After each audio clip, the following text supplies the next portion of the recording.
Pilates is a form of body conditioning. It's a fantastic method for getting people aware of their bodies and how they're moving and how they're living within their own system. It was created originally back in the early 1900s, working with people who had injuries. And then when Joseph Pilates moved to the United States, he started working with people who were top-level athletes, actors, dancers, boxers, martial artists, in order to help them improve the activities that they were already doing and make them better. Now, for the general public, certainly in the UK, since it's been over here since the late 60s, what we've tried to do is take people back.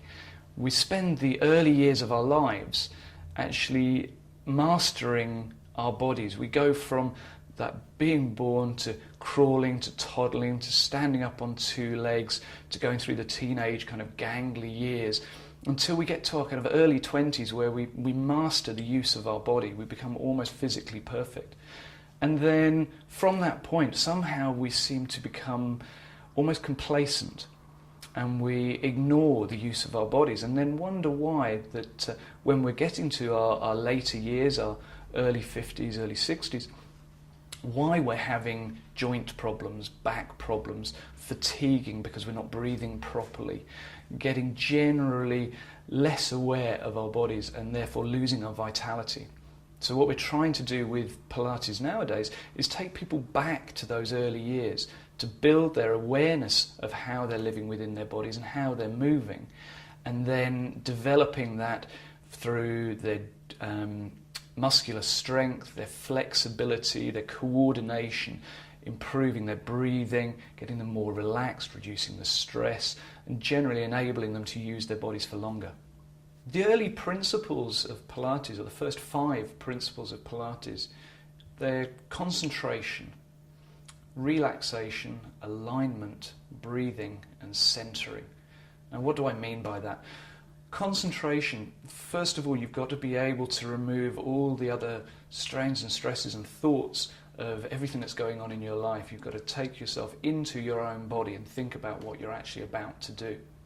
Alignment, no matter what position we're exercising in, we're looking for good alignment so that the joints are in the best position for the forces of gravity going through them, and the muscles around the joints are neither overly short or overly long, so they're in their prime position, ready for movement. Relaxation is important. If we're holding stresses and strains within our body, then we're never going to get the free-flowing movement that we're looking for. So it's important within these 5 principles to allow us to relax and be prepared for the movements that we're going to do. Tied in with relaxation is, of course, the breathing. We want to make sure that the breath into the body is as full and as wide as possible to get the lungs as full of oxygen, so that the blood within the lungs can be oxygenated, and that blood can then get around to the tissues of the body so that we're not going to become too tired too quickly. Centering. Within Pilates, we think a lot about the stability around the pelvic area and around the shoulder area, because we're looking for the ability to have free flowing movement of our limbs, so that's our 2 legs and our arms, from a nice stable torso. So with centering, we're looking at just being considerate of our middle area, our core area, in order to get that free flowing movement of the limbs. A further 3 principles develop a little bit later on, and they are flowing movement, coordination, and ultimately increased stamina. So with the flowing movement, you'll see some of the exercises are much more dynamic. And from that, there is coordination that's developed through the movements.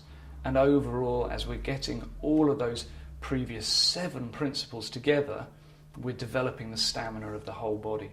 So it does sound quite difficult, but the early stages of Pilates, they're really building the foundations for you to be able to move. So every single exercise will have those first 5 principles.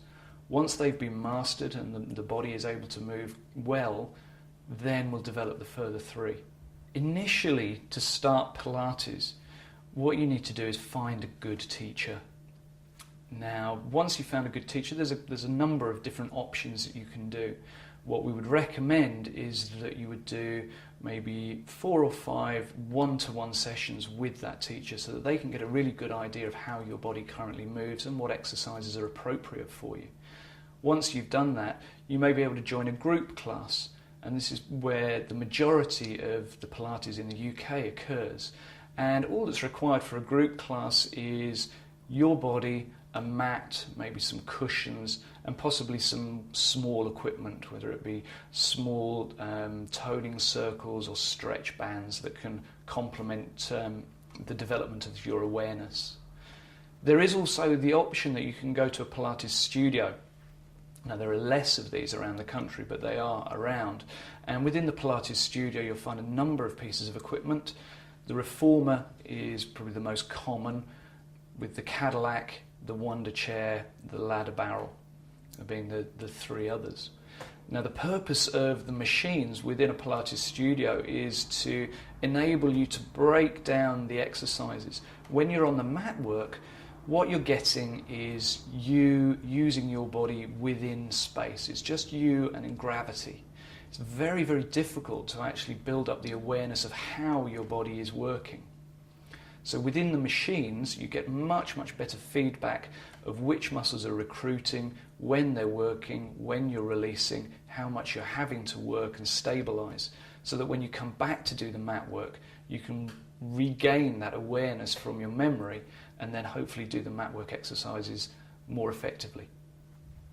The whole purpose of Pilates is to regain an awareness of how our body is moving and to get the maximum efficiency from all of our movements, to get good blood flow, to get good oxygenation to our tissues, good nutrition to our body, make sure that as we're moving, the joints are getting the minimum amount of wear and tear so that we can move and live longer and live healthier.